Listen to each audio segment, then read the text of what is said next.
រដ្ឋបាលខេត្តស្វាយរៀងរៀបចំកិច្ចប្រជុំបច្ចេកទេសវាយតម្លៃសមត្ថកម្មវិស័យទេសចរណ៍និងលើកទិសដៅសម្រាប់ឆ្នាំ2026-2030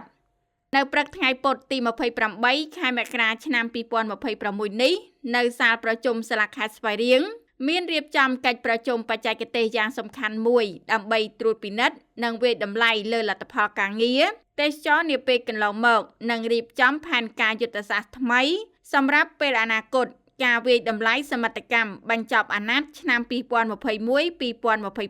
2021-2025 និងការធ្វើបច្ចុប្បន្នភាពស្តីពីការអភិវឌ្ឍទេសចរណ៍ខេត្តស្វាយរៀងឆ្នាំ2026-2030 កិច្ចប្រជុំនេះស្ថិតក្រោមអធិបតីភាពលោកសេងសីឡាអភិបាលរងខេត្តតំណាងឯកឧត្តមអភិបាលខេត្តនិងលោកម៉ូនទីអនុប្រធាននាយកដ្ឋានផែនការអភិវឌ្ឍទេសចរនៃក្រសួងទេសចរព្រមទាំងមានការអញ្ជើញចូលរួមពីថ្នាក់ដឹកនាំមន្ទីរអង្គភាពជុំវិញខេត្តនិងមន្ត្រីពាក់ព័ន្ធជាច្រើនរូបទៀត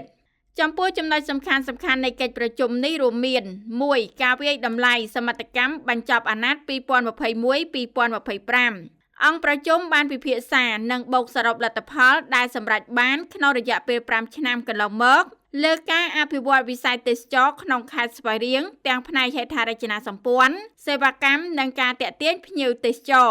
2. ការធ្វើបច្ចុប្បន្នភាពផែនការអភិវឌ្ឍ2026-2030 កិច្ចប្រជុំបានផ្ដោតលើការរៀបចំផែនការយុទ្ធសាស្ត្រថ្មីដើម្បីជំរុញសក្តានុពលទេសចរខេត្តឲ្យកាន់តែរីកចម្រើនស្របតាមការវិវត្តនៃសង្គមនិងតម្រូវការរបស់ភ្ញៀវទេសចរជាតិនិងអន្តរជាតិក្នុងរយៈពេល5ឆ្នាំទៅមុខទៀតក្នុងឱកាសនោះលោកសេងសីឡាអភិបាលរងខេត្តបានកោតសរសើរដល់មន្ទីរទេសចរនិងអង្គភាពពាក់ព័ន្ធដែលបានខិតខំប្រឹងប្រែងសម្រាប់បាននៅសមិទ្ធផលនានាក្នុងអាណត្តិកន្លងមកទោះបីជាជួបប្រទះបញ្ហាប្រឈមខ្លះៗក៏ដោយ